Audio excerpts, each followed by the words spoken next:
തൗഹീദിൽ പറഞ്ഞു വഅഫ്ളലുൽ ഖൽഖി അലൽ ഇത്ലാഖി നബിയുനാ ഫമിൽ അനിശ്ശിഖാഖി.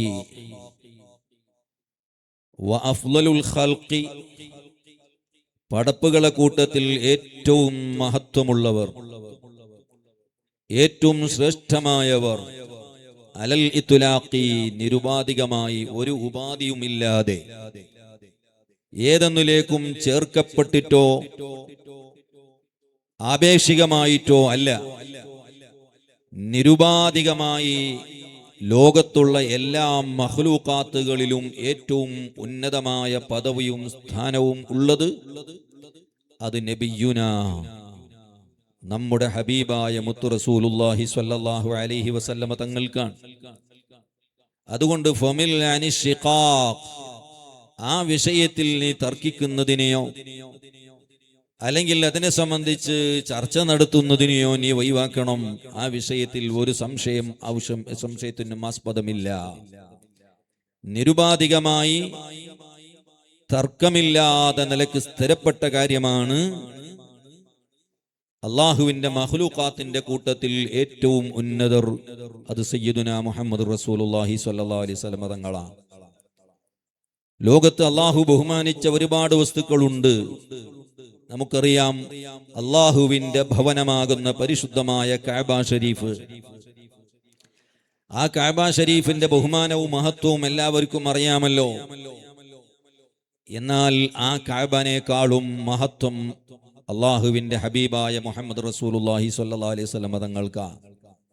അള്ളാഹുവിന്റെ റസൂലിന് എന്ന് മാത്രമല്ല, അള്ളാഹുവിന്റെ റസൂൽ സ്വല്ലല്ലാഹു അലൈഹി വസല്ലമ തങ്ങളുമായി തട്ടി നിൽക്കുന്ന വസ്തു ഏതുണ്ടോ അതിനും ലോകത്തുള്ള എല്ലാ വസ്തുവിനേക്കാൾ മഹത്വമാണുള്ളത്.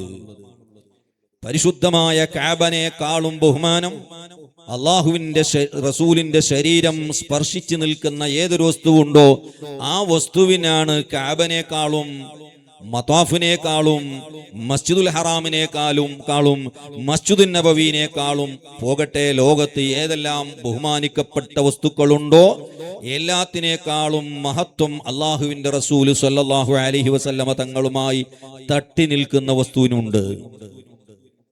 അതുകൊണ്ടല്ലേ ലോകത്തുള്ള ഇമാമീങ്ങൾക്ക് ആർക്കും തർക്കമില്ലാത്ത വിധത്തിൽ, ഒരാൾക്കും അഭിപ്രായ വ്യത്യാസമില്ലാത്ത വിധത്തിൽ സ്ഥിരപ്പെട്ട ഒരു കാര്യമാണ് ലോകത്ത് ഏറ്റവും കൂടുതൽ ബഹുമാനമുള്ള സ്ഥലം ഏതാണ്, ലോകത്ത് ഏറ്റവും മഹത്വമുള്ള സ്ഥലം ഏതാണ് എന്ന് ചോദിച്ചാൽ ചിലപ്പോൾ ചില ആൾ പറയും മക്കയാണ്, അല്ലെങ്കിൽ ചില ആൾ പറയും കഅബയാണ്, അല്ലെങ്കിൽ മറ്റേതെങ്കിലും മസ്ജിദുൽ നബവിയോ അല്ലെങ്കിൽ ഹറമോ അങ്ങനെയുള്ള സ്ഥലത്തിന്റെ പേരുകൾ സൂചിപ്പിക്കുന്നുണ്ടെങ്കിൽ യഥാർത്ഥത്തിൽ അതൊന്നുമല്ല.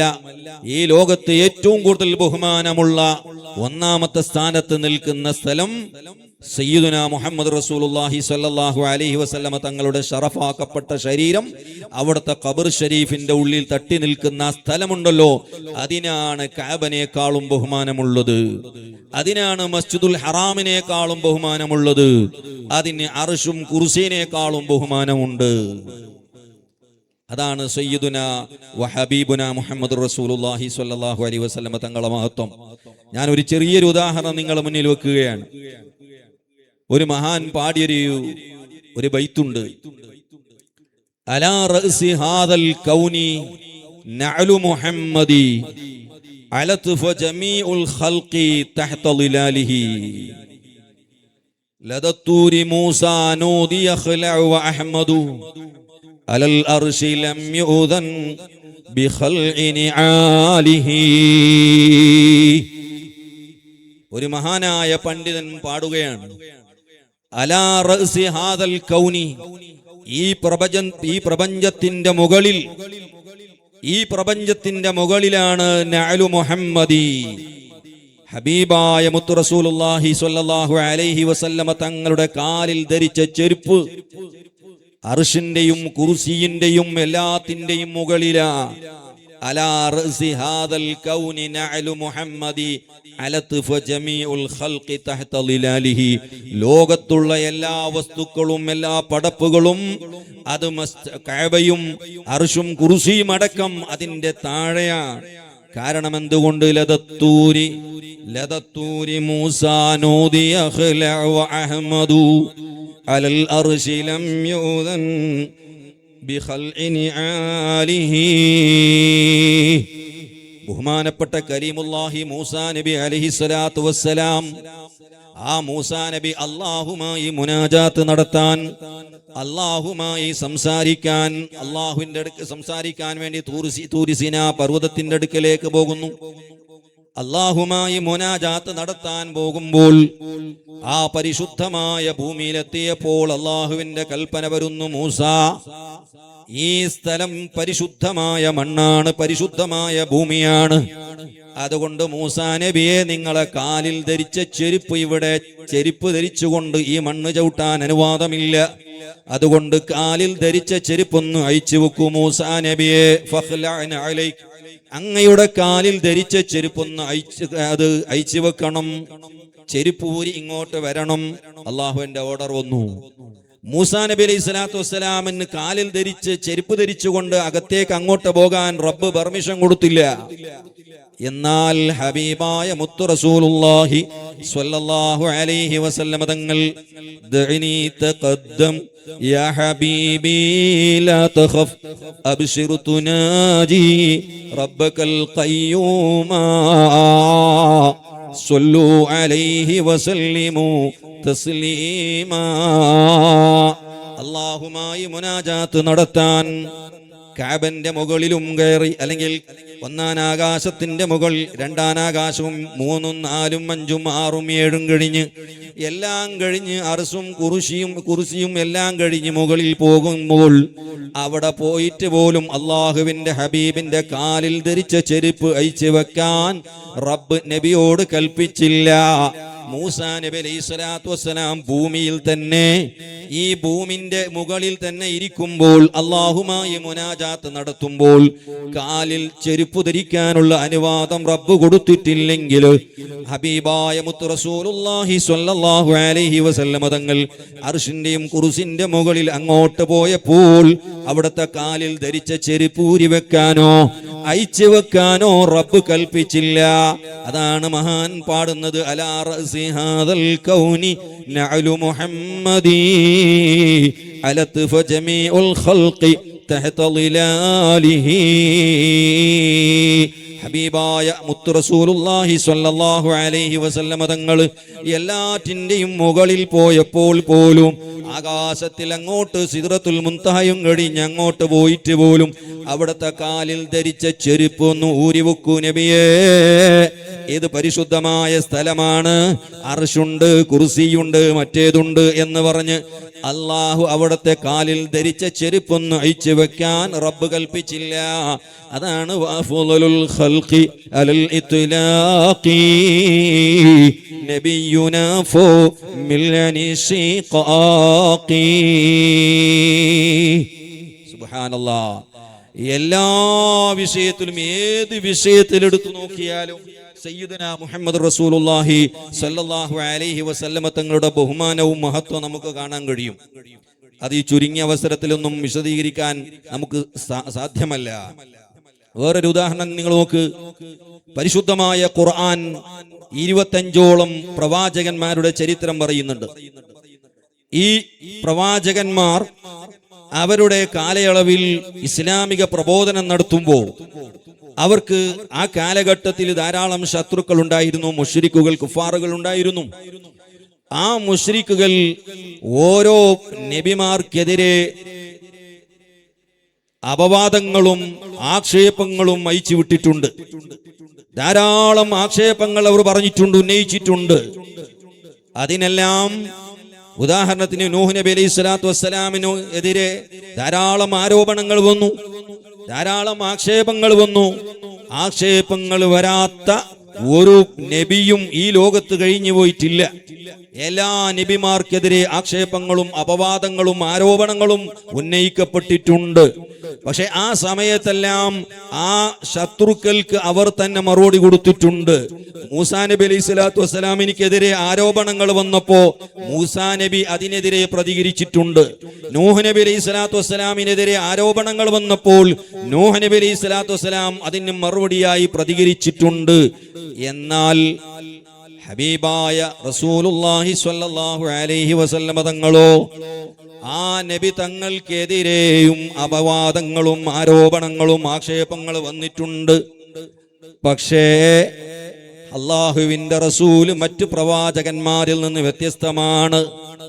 മറ്റ് പ്രവാചകന്മാർ അവർക്കെതിരെ വന്ന ആരോപണത്തിന് സ്വയം മറുപടി കൊടുത്തതുപോലെ അള്ളാഹുവിന്റെ ഹബീബ് അവർക്ക് സ്വയം മറുപടി കൊടുക്കുന്നില്ല. മറിച്ച് ആ ഉത്തരവാദിത്വം, ആ ദൗത്യം യജമാനനായ റബ്ബാണ് ഏറ്റെടുത്തിട്ടുള്ളത്. അതുകൊണ്ട് അള്ളാഹുവിന്റെ ഹബീബിനെതിരെ ആര് ആരോപണം ഉന്നയിച്ചാലും ആര് ആക്ഷേപങ്ങൾ ഉന്നയിച്ചാലും അള്ളാഹുവിന്റെ റസൂല് അതിന് മറുപടി കൊടുക്കാതെ യജമാനനായ റബ്ബ് തആല തന്നെ അതിന് മറുപടി കൊടുക്കുന്നു. അങ്ങനെയാണ് വിശുദ്ധ ഖുർആനിന്റെ ശൈലി തുടക്കം മുതൽ ഒടുക്കം വരെ. അതുകൊണ്ടാണ് തബ്ബത് യദാ അബീ ലഹബിൻ വതബ് മാ അഗ്നാ അൻഹു മാലുഹു വമാ കസബ് സയസ്ലാ നാറൻ ദാത ലഹബ്. സുബ്ഹാനല്ലാഹ്. അല്ലാഹുവിന്റെ റസൂൽ സ്വല്ലല്ലാഹു അലൈഹി വസല്ലം തങ്ങൾ അതാ ഇസ്ലാമിന്റെ പ്രബോധനം ആരംഭിക്കുമ്പോൾ ജബൽ ഖുബൈസിന്റെ മുകളിൽ കയറിക്കൊണ്ട് മക്കയിലെ നാട്ടുകാരെയും ഖുറൈശികളും വിളിച്ചുകൊണ്ട് പറയുന്നു, ജനങ്ങളെ, ഞാൻ നിങ്ങളോടൊരു കാര്യം പറയാൻ പോവുകയാണ്. ഈ പർവ്വതത്തിന്റെ പിൻഭാഗത്തിൽ നിന്ന് ശത്രുക്കളായ ജനങ്ങൾ ഈ നാട്ടിലേക്ക് ആക്രമിക്കാൻ വരുന്നു എന്ന് പറഞ്ഞാൽ നിങ്ങൾ അത് ഉൾക്കൊള്ളുമോ, സ്വീകരിക്കുമോ, അംഗീകരിക്കുമോ? നാട്ടുകാർ ഒന്നടങ്കം പറയുന്നു, മുഹമ്മദേ, നിങ്ങൾ ഇതുവരെ തമാശക്ക് പോലും കളവ് പറയാത്ത അൽ അമീനാണ്. സാധാരണ ഒരു വിശ്വസ്തനല്ല, അസാധാരണമായ ഒരു വിശ്വസ്തനാണ്. അൽ അമീനാണ്. നിങ്ങൾ കേവലം ഒരു അമീനല്ല, അൽ അമീനാണ്. അതുകൊണ്ട് നിങ്ങൾ പറഞ്ഞതിൽ അംഗീകരിക്കാതിരിക്കുമോ? ഉടനെ അള്ളാഹുവിന്റെ ഹബീബ് സ്വല്ലല്ലാഹു അലൈഹി വസല്ലം തങ്ങൾ പറഞ്ഞു, എന്നാൽ കേട്ടോളൂ, നിങ്ങൾ അള്ളാഹു അല്ലാതെ മറ്റ് ദൈവങ്ങൾ ആരാധിക്കരുത്, അള്ളാഹുവിനെ മാത്രം ഇബാദത്ത് എടുക്കണം. ഞാൻ ആ അള്ളാഹുവിന്റെ റസൂലാണ്. അപ്പോഴാണ് അബൂ ലഹബ് എണീച്ച് ചാടി നിന്നുകൊണ്ട് പറയുന്നത്, തബ്ബല്ലക് അലിഹാദാ ജമഅതനാ യാ മുഹമ്മദ്, നീ ഹലാക്കായി മണ്ണായി നശിച്ചു പോകും എന്ന അർത്ഥം വരുന്ന വാക്ക് ഹബീബായ മുത്ത് റസൂലുള്ളാഹി സ്വല്ലല്ലാഹി അലൈഹി വസല്ലം തങ്ങൾക്കെതിരെ ഉപയോഗിച്ചപ്പോ, ഇത് പറയാനാണോ നിങ്ങൾ ഞങ്ങൾ ഇവിടെ വിളിച്ചു കൂട്ടിയത് എന്ന് അബൂ ലഹബ് ചോദിച്ചു. സുബ്ഹാനല്ലാഹ്. ഹബീബായ റസൂലുള്ളാഹി സ്വല്ലല്ലാഹു അലൈഹി വസല്ലം തങ്ങളുടെ മനസ്സ് വേദനിച്ചു പോയി. ആ വേദനിച്ചപ്പോ അള്ളാഹുവിന്റെ ഹബീബിന്റെ മനസ്സ് എപ്പോൾ വേദനിക്കുന്നുവോ ആ സമയത്ത് ഉടനെ വിശുദ്ധ ഖുർആനിന്റെ ആയത്തുമായി ജിബ്രീൽ വരും. അള്ളാഹുവിന്റെ റസൂലിനെ ആശ്വസിപ്പിച്ചുകൊണ്ട് ജിബ്രീൽ വരും. ആരും എന്താക്ഷേപങ്ങൾ പറഞ്ഞാലും ഉടനെ റബ്ബ് പ്രതികരിക്കും. അതുകൊണ്ടാണ് ഉടനെ റബ്ബ് പ്രതികരിക്കുന്നു. തബ്ബല്ലക് തബ്ബതി യദാ അബീ ലഹബ് തബ്ബതി യദാ അബീ ലഹബിൻ വതബ്. അബൂ ലഹബ് പറഞ്ഞത് ഒറ്റ പ്രാവശ്യമാണെങ്കിൽ 2 പ്രാവശ്യം ആവർത്തിച്ചുകൊണ്ട് റബ്ബ് പറഞ്ഞു, അബൂ ലഹബിന്റെ കൈകൾ അല്ലെങ്കിൽ അവന്റെ ശരീരം മണ്ണോട് ചേർന്നവൻ നശിച്ചു പോകട്ടെ, അവൻ നശിച്ചു കഴിഞ്ഞു എന്ന് അർത്ഥം വരുന്ന വിധത്തിൽ ഒന്നിന് ഡബിളായി അല്ലാഹു തആല അങ്ങോട്ട് മറുപടി കൊടുത്തു. നോക്ക്, സുബ്ഹാനല്ലാഹ്. അവിടത്തേക്ക് നിർത്തിയില്ല.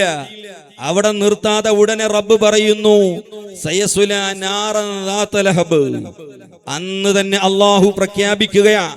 നിങ്ങൾ ആലോചിച്ചു നോക്കണം, ഇവിടെ ഒരു കാര്യമുണ്ട്. അള്ളാഹുവിന്റെ റസൂൽ സ്വല്ലല്ലാഹു അലൈഹി വസല്ലം തങ്ങൾക്കെതിരെ ധാരാളം ശത്രുക്കൾ വന്നിട്ടുണ്ട്. ഇസ്ലാമിന് വിരുദ്ധമായി യുദ്ധം ചെയ്ത ആളുകൾ പിന്നീട് മുസ്ലിം ആയിട്ടുണ്ട്. ആദ്യം അള്ളാഹുവിന്റെ റസൂലിന്റെ ശത്രുക്കളായവർ പിന്നീട് ഇസ്ലാം മതം സ്വീകരിച്ചിട്ടുണ്ട്. എന്നാൽ ഇത് ഇസ്ലാമിന്റെ തുടക്കമായിട്ട് പോലും അതിന്റെ ശേഷം അബൂ ലഹബിന് പരിശുദ്ധമായി ഇസ്ലാം മതം സ്വീകരിക്കാനുള്ള ഒരു ചെറിയൊരു അവകാശം പോലും വെച്ചു കൊടുക്കാതെ തൗബയുടെ വാതിൽ ഉടനെ റബ്ബ് തആല ബന്ദ് ചെയ്തു കളയുന്നു. സയസ്ലാ നാറാ, അബൂ ലഹബ് നരകത്തിൽ പ്രവേശിക്കും എന്ന് അന്ന് തന്നെ റബ്ബ് പ്രഖ്യാപിച്ചു. തൗബയുടെ വാതിൽ ക്ലോസ് ചെയ്തു. എന്തേ കാരണം? തൗബ ചെയ്യാൻ, ഇസ്ലാം മതം സ്വീകരിക്കാനുള്ള ഒരു അവകാശം അബൂലഹബിന് അല്ലാഹു തആല വെച്ചു കൊടുത്തില്ല. എന്തുകൊണ്ടായിരുന്നു? കാരണം മറ്റൊന്നുമല്ല, വേദനിപ്പിച്ചത് ഹബീബായ മുത്ത് റസൂലുള്ളാഹി സ്വല്ലല്ലാഹു അലൈഹി വസല്ലമ തങ്ങളെയാ. അല്ലാഹുവിന്റെ റസൂൽ സ്വല്ലല്ലാഹു അലൈഹി വസല്ലമ തങ്ങളെ വിഷയത്തിൽ ആരെന്ത് പറഞ്ഞാലും, മോശമായ ഒരു ചെറിയ വാക്ക് പറഞ്ഞാലും പിന്നെ അവനെ നന്നാകൂല. അതുകൊണ്ട് ആ വഹാബി പ്രസ്ഥാനത്തിലേക്ക് ഒരുത്തം പോയവൻ പിന്നെ ഇങ്ങോട്ട് വരൂല. അവൻ സുന്നിയാകുന്നത് വളരെ കുറവാ. എന്തുകൊണ്ട്? വഹാബിസത്തിൽ പോയാൽ അവർ നിസ്സാരപ്പെടുത്തുന്നത് ഹബീബായ മുത്ത് റസൂലുള്ളാഹി സ്വല്ലല്ലാഹു അലൈഹി വസല്ലമ തങ്ങളെയാണ്. അതുകൊണ്ട് റസൂലുള്ളാഹി തങ്ങളെ നിസ്സാരപ്പെടുത്തിയവൻ പിന്നെ നന്നാകാൻ വകുപ്പില്ല. അതുകൊണ്ടാണ് അബൂലഹബിന് തൗബയുടെ വാതില് അന്ന് തന്നെ അല്ലാഹു തആല ക്ലോസ് ചെയ്തത്, ഡോറടച്ചു. ഇനി അബൂലഹബ് നന്നാവൂല, അവൻ നരകം ഫിക്സ് ആണ്. അവൻ നരകത്തിൽ പ്രവേശിക്കും. അവൻ മാത്രമല്ല, അവന് സപ്പോർട്ട് ചെയ്ത അവന്റെ ഭാര്യയടക്കം നരകത്തിലാണ് എന്ന് വിശുദ്ധ ഖുർആൻ അന്ന് തന്നെ പ്രഖ്യാപിച്ചു. അതിന്റെ ശേഷം 23 കൊല്ലക്കാലം അള്ളാഹുവിന്റെ റസൂല് ജീവിച്ചിട്ട് പോലും അതിന്റെ ഇടയിൽ അബൂലഹബിന് തൗബ ചെയ്തുകൊണ്ട് മറ്റുള്ള ശത്രുക്കൾ ഇസ്ലാമിലേക്ക് കടന്നു വന്നതുപോലെ അബൂലഹബിന് ഒരു ചാൻസ് റബ്ബ് തആല കൊടുത്തില്ല. കാരണം ഹബീബായ അല്ലാഹുവിന്റെ റസൂലിനെ അവിടുത്തെ മനസ്സ് വേദനിപ്പിച്ചു. ആ മനസ്സ് വേദനിപ്പിച്ചവൻ മുത്തുനബി സല്ലല്ലാഹു അലൈഹി വസല്ലമ തങ്ങളെ പറ്റി മോശമായി ആര് സംസാരിച്ചു, അവൻ പിന്നെ നന്നാകൂല. അതുകൊണ്ട് അല്ലാഹുവിന്റെ റസൂലുമായി ബന്ധപ്പെട്ട കാര്യങ്ങളുമായി ഒരിക്കലും നമ്മൾ കളിക്കരുത്. അത് സ്വലാത്തായാലും ശരി, അല്ലാഹുവിന്റെ റസൂലിന്റെ ജന്മദിനം കൊണ്ടാടുന്ന പരിപാടിയായാലും ശരി, അല്ലാഹുവിന്റെ റസൂലിന്റെ കുടുംബമായാലും ശരി, മുത്തുനബിയുമായി കണക്ഷനുള്ള ഏത് വസ്തുക്കളുണ്ടോ ആ വസ്തുക്കളുമായി കളിക്കാൻ പറ്റൂല. അതുകൊണ്ടാണ് ഇവിടെ പണ്ഡിതന്മാർ, ഇമാമിയങ്ങൾ ഒരു വിഷയം ചർച്ച ചെയ്യുകയാണ്. അബൂലഹബിന്റെ ഈ കാര്യം പറഞ്ഞപ്പോൾ മഹാന്മാരായ മുഹദ്ദിസുകൾ അവരെ ഹദീസിന്റെ ഗ്രന്ഥങ്ങളിൽ, വ്യാഖ്യാന ഗ്രന്ഥങ്ങളിൽ ഒരു വിഷയം ചർച്ചക്കെടുക്കുകയാണ്. എന്താണത്? ഈ അബൂലഹബ് എന്ന് പറയുന്ന ഈ മനുഷ്യൻ, ഇവൻ നരകം ഫിക്സായി, വളരെ നികൃഷ്ടനായി മരിച്ചുപോയി. അങ്ങനെ മരിച്ചുപോയി, കുഷ്ഠരോഗം ബാധിച്ചു, നാറി. അങ്ങനെ നാറി അവസാനം അവന്റെ മക്കൾ കൊണ്ടുപോയി ചരണ്ടിയിലേക്ക് വലിച്ചെറിഞ്ഞു. ആ അബൂലഹബിന് ആഴ്ചയിൽ ഒരു പ്രാവശ്യം തിങ്കളാഴ്ച റബ്ബ് തആല കുടിക്കാൻ അവന്റെ കൈവിരലിലൂടെ ശുദ്ധമായ വെള്ളം കൊടുക്കുകയാ. ഈ സംഭവം എടുത്തുദ്ധരിച്ചുകൊണ്ടാണ് ഇമാമിയങ്ങൾ ഒരു കാര്യം ചർച്ച ചെയ്യുന്നത്. എന്താ? കാഫിറായി മരിച്ച ഒരാൾക്ക് നാളെ ആഖിറത്തിൽ പാരത്രികമായി ഒരു ഗുണം കിട്ടൂല. ഉദാഹരണത്തിന്, ഒരു കാഫിറായ മനുഷ്യൻ നമ്മുടെ നാട്ടിൽ പള്ളി കെട്ടുമ്പോ അവൻ ഒരു 100 കോണി സിമന്റ് തന്നു, അല്ലെങ്കിൽ ഒരു 2 ലോഡ് കല്ല് തന്നു പള്ളിക്ക്. നല്ല പണി, നല്ല കാര്യത്തിന് സഹായിച്ചവനാണ്. വർഗീയതൊന്നുമില്ല. നമ്മുടെ പള്ളിയുമായി നല്ല ബന്ധം സ്ഥാപിക്കുന്ന ഒരു കാഫിറാണ്, പക്ഷെ മുസ്ലിമല്ല. എന്നാൽ അവന് ആഖിറത്തിൽ വല്ല ഗുണം കിട്ടുമോ? ഈ പള്ളിക്ക് വേണ്ടി 100 ചാക്ക് സിമന്റ് കൊടുത്തതിന്റെ പേരിൽ കാഫിറായ മനുഷ്യൻ ആഖിറത്തിൽ വല്ല ഗുണം കിട്ടുമോ? കിട്ടൂല. പിന്നെ ദുനിയാവിൽ ചിലപ്പോ എന്തെങ്കിലും സമ്പത്തോ ആരോഗ്യമോ മക്കളോ വല്ലതും കൊടുത്തേക്കാം. ആഖിറത്തിൽ ഒന്നും ഉണ്ടാവില്ല. പിന്നെ എങ്ങനെയാണ് ഇത്രം കടുംധിക്കാരിയായ അബൂലഹബിന് നരകത്തിൽ അവന്റെ കൈവിരലിലൂടെ കുടിക്കാനുള്ള വെള്ളം റബ്ബ് തആല എങ്ങനെ കൊടുത്തു? അവൻ കാഫിറായിട്ടല്ലേ ചത്തത്?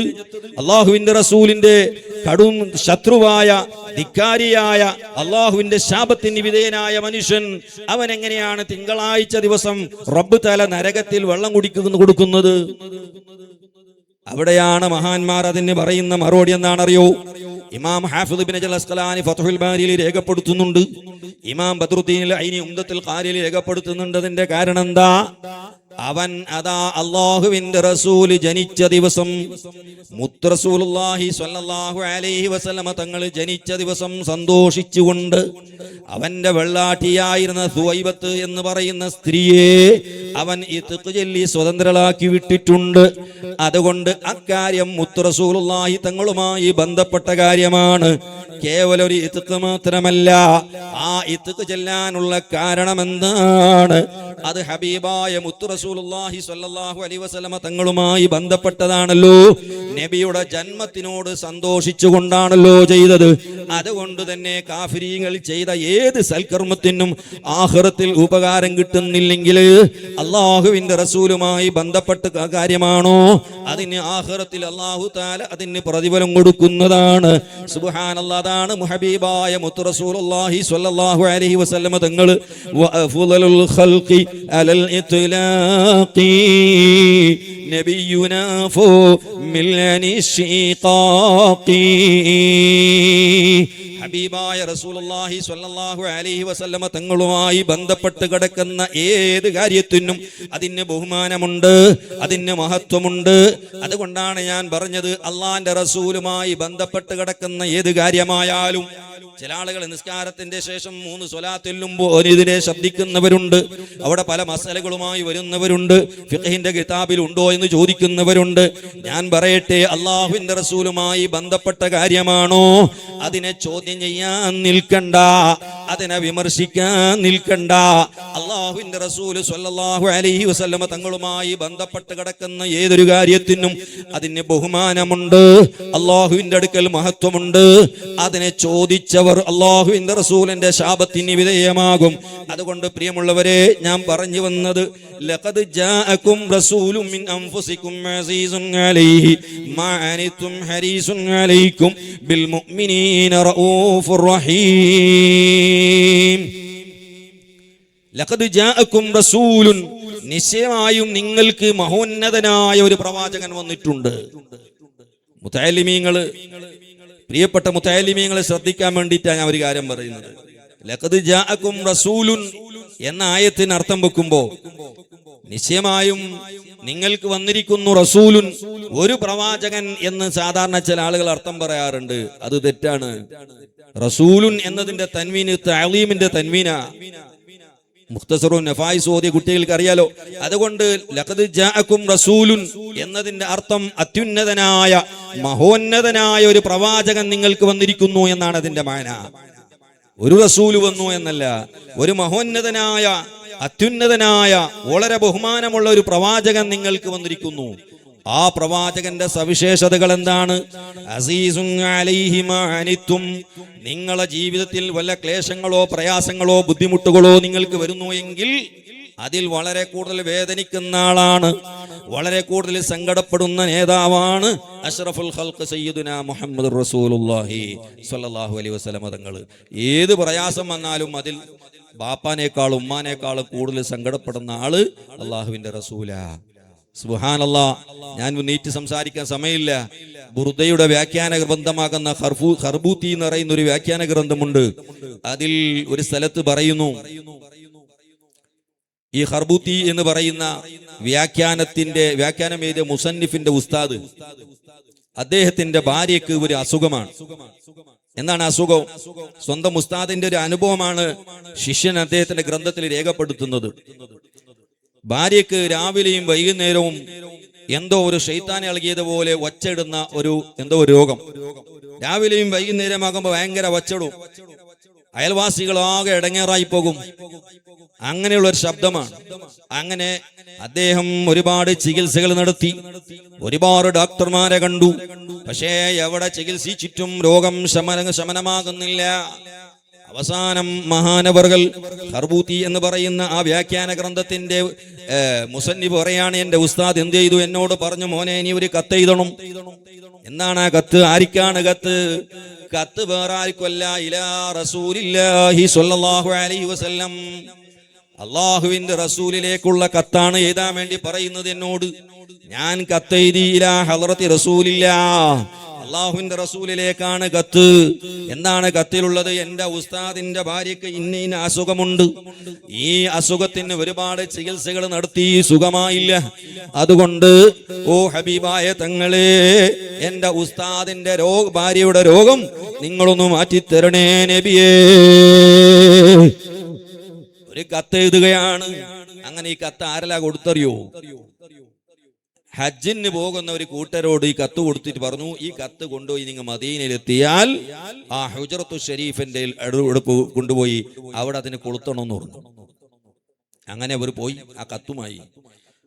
കത്ത് കൊണ്ടുപോയി ഹജ്ജ് കഴിഞ്ഞു, എല്ലാം കഴിഞ്ഞു മദീനയിൽ സിയാറത്തിന് പോയപ്പോ ഈ കത്ത് കൊണ്ടുപോയി ആ ഹുജ്റത്തു ഷരീഫിന്റെ അവിടെ അതിനെ കൊളുത്തി വെച്ചു.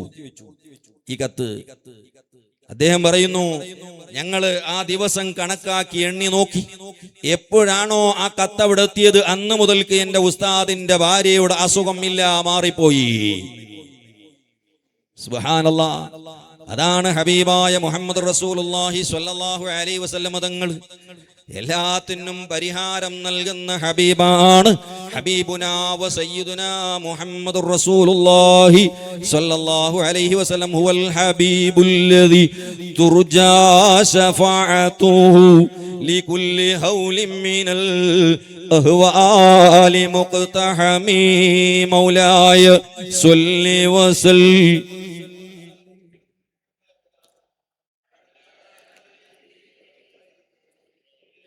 എല്ലാ പ്രതിസന്ധികൾക്കും എല്ലാ പ്രയാസങ്ങൾക്കും പരിഹാരം നൽകുന്ന, അതിന് പരിഹാരം നൽകുന്ന ഒരു നേതാവാണ് സയ്യിദുനാ വ ഹബീബുനാ മുഹമ്മദ് റസൂലുള്ളാഹി സ്വല്ലല്ലാഹു അലൈഹി വസല്ലം തങ്ങൾ.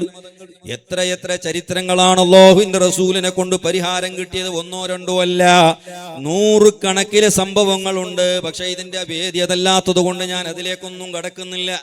ഈ ബൈത്തിന്റെ വ്യാഖ്യാനത്തിൽ മഹാന്മാർ പറയുന്നത് കാണാം.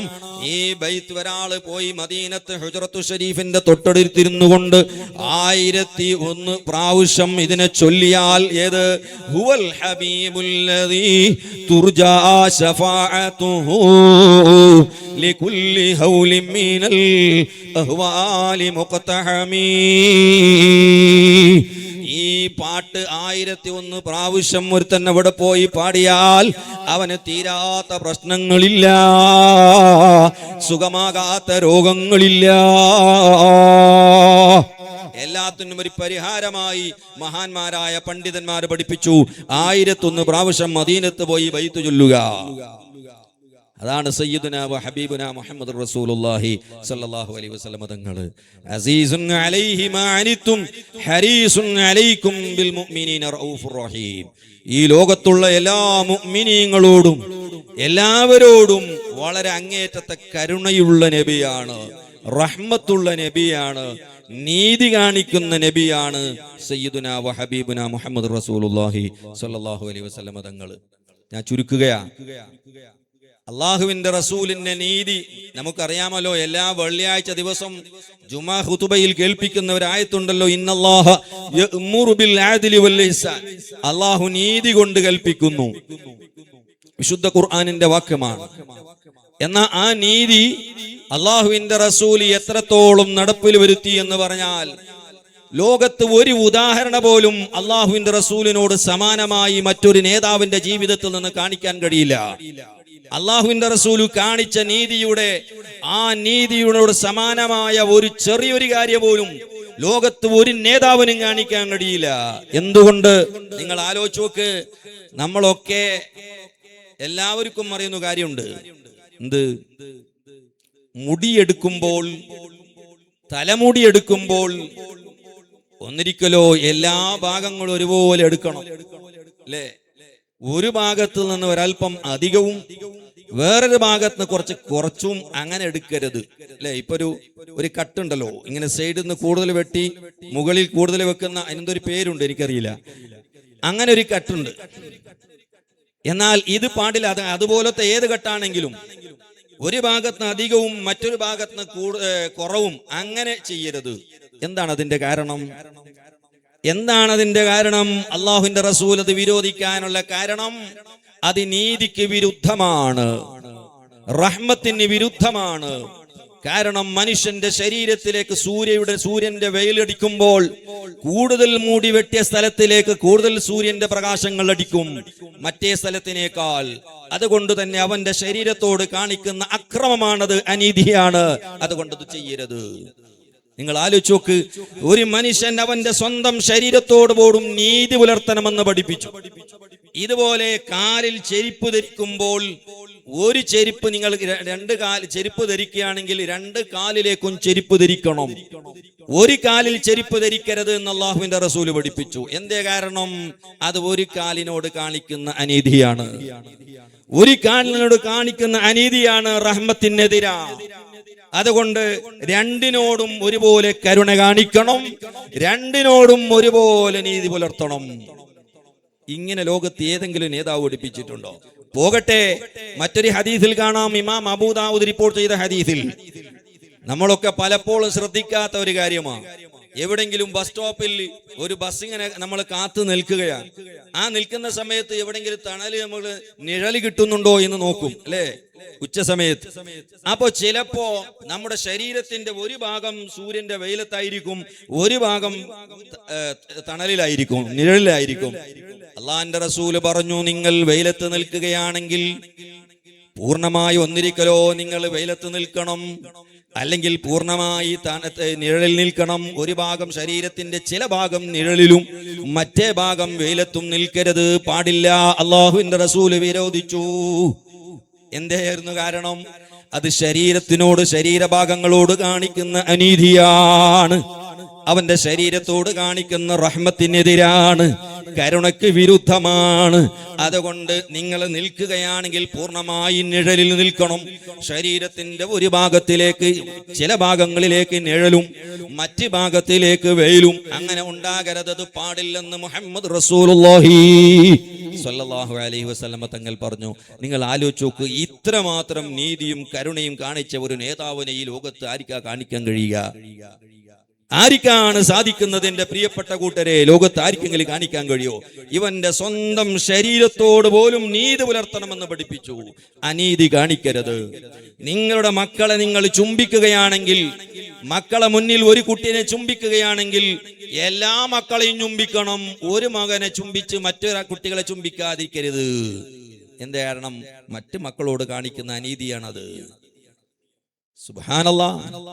അതാണ് ഹബീബായ മുഹമ്മദ് റസൂലുള്ളാഹി സ്വല്ലല്ലാഹു അലൈഹി വസല്ലമ തങ്ങൾ, അസീസുൻ അലൈഹി മാ അനിതും ഹരീസുൻ അലൈക്കും ബിൽ മുഅ്മിനീന റഊഫുർ റഹീം. മുഅ്മിനീങ്ങളോട് അങ്ങേറ്റത്തെ വാത്സല്യമുള്ള ആളാണ്, അങ്ങേറ്റത്തെ കരുണയുള്ള നേതാവാണ്.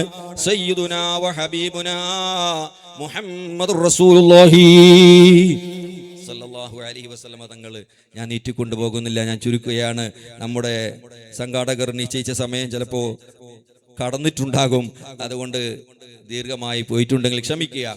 ഞാൻ പറഞ്ഞു വന്നത്, ഇൻഷാ അല്ലാഹ്, അല്ലാഹുവിന്റെ ഹബീബ് സയ്യിദുനാ മുഹമ്മദ് റസൂലുള്ളാഹി സ്വല്ലല്ലാഹു അലൈഹി വസല്ലമ തങ്ങളെ നമ്മൾ പഠിക്കണം, നമ്മൾ മനസ്സിലാക്കണം. ആ ഹബീബിന്റെ ഉള്ള മഹബ്ബത്തും സ്നേഹവും ഇഷ്കും നമുക്ക് കൂടുതൽ ഉണ്ടാക്കാനുള്ള ശ്രമങ്ങൾ ഞങ്ങൾ ഉണ്ടാക്കണം. അള്ളാഹുവിന്റെ റസൂലിനെ പറ്റി പഠിക്കുമ്പോഴാണ് നമുക്കത് ഉണ്ടാവുക. അല്ലാതെ നമ്മളൊന്നും പഠിക്കാതെ അള്ളാഹുവിന്റെ റസൂലിനെ പറ്റി മനസ്സിലാക്കാതെ ഇങ്ങനെ ജീവിച്ചാൽ റസൂലുള്ളാഹി സ്വല്ലല്ലാഹു അലൈഹി വസല്ലം തങ്ങൾ ആരാണെന്ന് മനസ്സിലാക്കാനോ ഗ്രഹിക്കാനോ കൂടുതൽ മഹബ്ബത്ത് നമ്മുടെ ഹൃദയത്തിൽ ഉണ്ടാക്കാനോ നമുക്ക് സാധ്യമല്ല. അതുകൊണ്ട് ഇതുപോലെയുള്ള വേദികൾ സംഘടിപ്പിക്കുന്നത് നബി സല്ലല്ലാഹു അലൈഹി വസല്ലമ തങ്ങളെ പറ്റി പഠിക്കാനാണ്, അവിടെ മഹത്വങ്ങളെ പഠിക്കാനാണ്. നബി സല്ലല്ലാഹു അലൈഹി വസല്ലമ തങ്ങൾ നമ്മുടെ ഏറ്റവും വലിയ സഹായിയാണ്, സംരക്ഷകനാണ്. ദുനിയാവിലും ആഖിറത്തിലും നമുക്ക് സഹായിക്കാൻ കിട്ടുന്നത് അത് ഹബീബായ മുത്ത് റസൂലുള്ളാഹി സ്വല്ലല്ലാഹു അലൈഹി വസല്ലമ തങ്ങൾ മാത്രമാണ്. വേറെ ഒരു മഖ്ലൂക്കും അവിടെ കിട്ടൂല, ആരും കിട്ടൂല. നമ്മുടെ ബാപ്പ പോലും നമുക്ക് കിട്ടൂല, നമ്മുടെ ഭാര്യ നമുക്ക് കിട്ടൂല, നമ്മുടെ മക്കൾ കിട്ടൂല. നമുക്ക് കിട്ടുന്നത് അള്ളാഹുവിന്റെ ഹബീബ് മാത്രമാണ്. നമ്മുടെ എല്ലാ പൈസയും കാസും മക്കൾക്ക് വേണ്ടി നമ്മൾ ചെലവാക്കുന്നു, അല്ലേ? മക്കളുടെ വിദ്യാഭ്യാസത്തിന് വേണ്ടി, മക്കളുടെ ഡ്രസ്സിന് വേണ്ടി, മക്കൾക്ക് വാഹനങ്ങൾ കൊടുക്കാൻ വേണ്ടി നമ്മൾ കാസുകൾ ചെലവാക്കും. പക്ഷെ ആ മക്കള് നാളെ ആഖിറത്തിൽ നമ്മളെ കൈപിടിക്കാൻ വരൂല. അതേസമയം അള്ളാഹുവിന്റെ ഹബീബിന്റെ മൗലിദ് ഇവൻ നടത്തൂല. ഇവന്റെ കയ്യിൽ ഇവന്റെ കോടിക്കണക്കിൽ പൈസകളുണ്ട്, ലക്ഷക്കണക്കിൽ കാസുണ്ട്. പക്ഷേ ഒരു മര്യാദക്ക് ഒരു റസൂലുള്ളാഹി സ്വല്ലല്ലാഹു അലൈഹി വസല്ലം തങ്ങളുടെ ഒരു മൗലിദിന്റെ മജ്ലിസ് നടത്തൂല. അതേ സമയത്ത് മക്കൾക്കും കാർ കൊടുക്കും, എല്ലാവർക്കും കൊടുക്കും, ദുനിയാവിന്റെ ആഡംബരങ്ങൾ ഉണ്ടാക്കും. റസൂലുള്ളാഹി തങ്ങളുടെ നല്ലൊരു മജ്ലിസ് നടത്തൂല. അത് വലിയൊരു ലക്ഷണക്കേടാണ്. അതുകൊണ്ട് പ്രിയമുള്ളവരെ, റസൂലുള്ളാഹി സ്വല്ലല്ലാഹു അലൈഹി വസല്ലം തങ്ങളുടെ മൗലിദ്, നമ്മുടെ നാടുകളിലെ പഴയ സംസ്കാരം, എല്ലാ വീടുകളിലും മൗലിദ് നടത്തുക എന്നതാണ്. അത് നമ്മൾ വീണ്ടെടുക്കണം. എല്ലാ വീടുകളിലും നമ്മളെ പുരക്കാർ തന്നെ ഞാനും ഭാര്യ ഇരുന്നിട്ട് ഓതുന്നു എന്ന് പറഞ്ഞിട്ട് കാര്യമില്ല. അത് ഓതാത്തവർ ആരും ഉണ്ടാവില്ല. അങ്ങനെയല്ല പഴയ കാലത്തുണ്ടായിരുന്നത്. നാട്ടുകാരെയും അല്ലെങ്കിൽ അയൽവാസികളെയും കുടുംബക്കാരെയും വിളിച്ചിട്ടായിരുന്നു പഴയ കാലത്തൊക്കെ മജ്ലിസ് മൗലിദ് നടത്തിയിരുന്നത്. ഇപ്പൊ ചില ആൾ ചോദിക്കുമ്പോൾ പറയുമ്പോൾ ഞങ്ങൾ മോദിനി ഉസ്താദേ, അരി ഞാനും എൻ്റെ പെഞ്ഞായും ഭാര്യയും ഇരുന്നിട്ട് ഞങ്ങൾ ഓതിനി. അതുപോരാ, അതല്ല, ഇതൊരു ഷിആറാണ്, സുന്നത്ത് ജമാഅത്തിന്റെ ഒരു ഷിആറാണ് ഈ മൗലിദുകൾ. അത് ആ ഷിആറാകണമെങ്കിൽ ഞാനും എൻ്റെ ഭാര്യയും രാത്രി ഇശാ നിസ്കാരം കഴിഞ്ഞിട്ട് അവിടെ മൂലയ്ക്ക് ഇരുന്നിട്ട് ഓതിയാ പോരാ. അതുകൊണ്ടൊന്നും ഷിആറാവുകയില്ല. എല്ലാ വീടുകളിലും അത്യാവശ്യം നമുക്ക് സൗകര്യമാകുന്ന ആളുകളെ വിളിച്ച് നമ്മുടെ കഴിവനുസരിച്ച് കൊണ്ട് ഒരു നല്ലൊരു മൗലിദിന്റെ മജ്ലിസ് പഴയ കാലഘട്ടത്തിൽ ഉണ്ടായതുപോലെ നമ്മൾ വീണ്ടെടുക്കണം. അള്ളാഹു അതിന് തൗഫീഖ് നൽകുമാറാവട്ടെ. SYS അത് ഇതിന് വേണ്ടിയാണ് ഇതുപോലുള്ള ക്യാമ്പയിനുകളും കോൺഫറൻസുകളും ഒക്കെ ഉണ്ടാക്കുന്നത്. അള്ളാഹു നമുക്കൊക്കെയും ആ ഹബീബായ മുത്തു റസൂലുള്ളാഹി സ്വല്ലല്ലാഹു അലൈഹി വസല്ലമ തങ്ങളെ സ്നേഹിക്കുവാനും അവിടുത്തെ മദ്ഹുകൾ പറയാനും കേൾക്കാനും മജ്ലിസുകളിൽ സംഘടിപ്പിക്കുവാനും അള്ളാഹു നമുക്ക് തൗഫീഖ് നൽകുമാറാവട്ടെ എന്ന് മാത്രം ദുആ ചെയ്തുകൊണ്ട് ബിസ്മില്ലാഹിർ റഹ്മാനിർ റഹീം. اللهم صل على سيدنا محمد وعلى آله وأصحاب سيدنا ومولانا محمد എന്ന പരിശുദ്ധമായ വാക്കുകളെ കൊണ്ട് ഈ മഹത്തായ യോഗം ഉദ്ഘാടനം ചെയ്തതായി അറിയിച്ചുകൊണ്ട് എൻ്റെ വാക്കുകൾക്ക് വിരാമം കുറിക്കുന്നു.